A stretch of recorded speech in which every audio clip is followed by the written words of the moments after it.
to the Hawaiian island of Maui, where the confirmed death toll now stands at over 100 people. Nearly all of the victims have yet to be identified, and hundreds more are missing. Our Jonathan Vigliotti is on Maui talking to survivors. Jonathan, good morning. And Wendy, good morning to you. As the road into town gets ready to reopen this morning, we're hearing disturbing new details about a state resembling martial law and a rescue operation that never arrived. We're talking many people spending many days in the dark without power, food, or water before taking matters into their own hands. House behind, Uncle. Startling new images of Lahaina's firestorm show the ferocity of the wind-driven flames.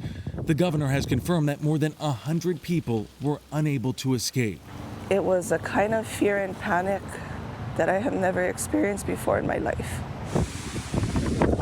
After losing cell reception last Tuesday and seeing smoke in every direction, hotel manager Kavena Kahula drove into Lahaina to find her son, unaware of the threat. You had no idea that as you were evacuating, you were actually heading into the firestorm. I didn't know. I didn't know until there was big black mushroom clouds of smoke continuing to stack up on each other. Bigger and bigger. She said she received no emergency alerts. Was there any communication in these first few hours of that panic state? No. Nothing. Windows just blew out of the upstairs kitchen.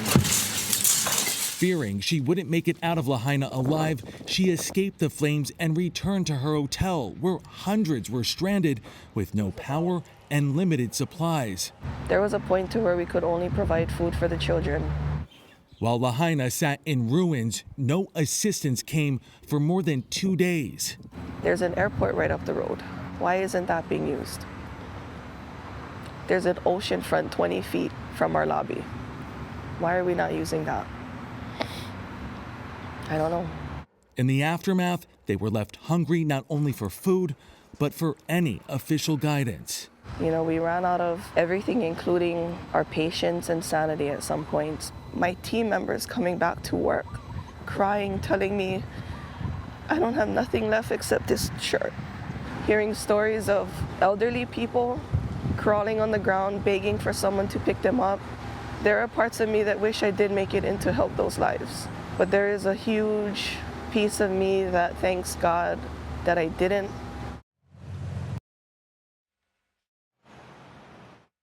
And so many questions remain this morning. Kahula says she waited nearly 3 days to self-evacuate. When she did, the road was clear. She did not see any first responders. When she made it here to the end of this roadblock at the end of the road, she was upset to see volunteers with supplies lining up, not being able to get through. The county is currently under investigation. We've reached out to officials and we have not heard back. Wendy, the good news here, though, she was reunited with her son. Yeah, Jonathan, you've spoken to a lot of survivors there. Is Kavena's experience during the fire, the confusion, the long wait for help, everything that you told us just in that story, shared by many of them, all of them? Yeah, by many of them. It's a story that we hear time and time again from survivors. They were not evacuated. There were no text alerts. They had no guidance where to go.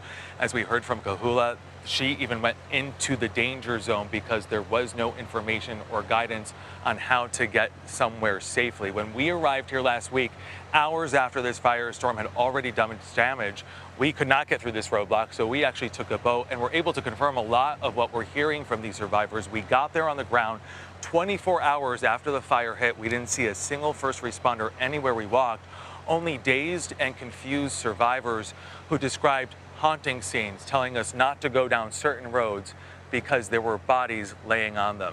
That's how desperate it was. That is how lawless it was. We did not see a single police officer anywhere in the area that we checked out, Wendy. Wow. It's pretty windy there right now. Is there concern that's going to fan additional fires? There is, and some small fires have popped up, but the fire team here obviously on guard. They have put them out, but the wind is going to continue.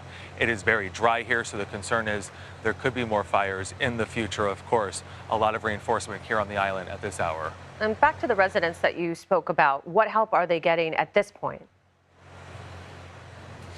The critical help that they need right now is long-term housing solutions. Thousands of people have lost their homes. So many are going to go into town for the first time and discover pure heartbreak and heartache. We have spoken with officials with FEMA and the Red Cross. We know that they are here on the ground and they are assisting in that effort to place them in housing. There is temporary shelter currently being provided, and the governor is calling on more and more hotels to open their doors to the homeless here on the island right now, Wendy.